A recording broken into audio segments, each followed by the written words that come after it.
The south of Chile is home to an ambitious planting program spearheaded by Plantae Labs.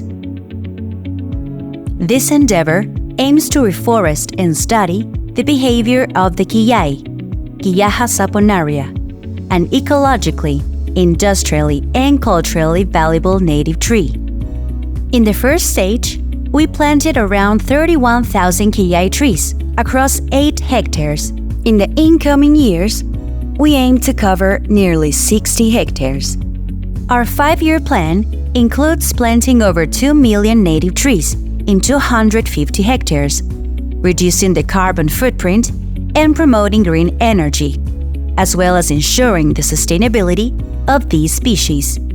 In collaboration with an international company, we are generating robust scientific knowledge to optimize the growth and resource utilization of Quillaja Saponaria. This groundbreaking project in Chile will include a plantation record, an experimental process in order to evaluate the tree's complete development through regular monitoring, and also involving the research and production of specific genotypes.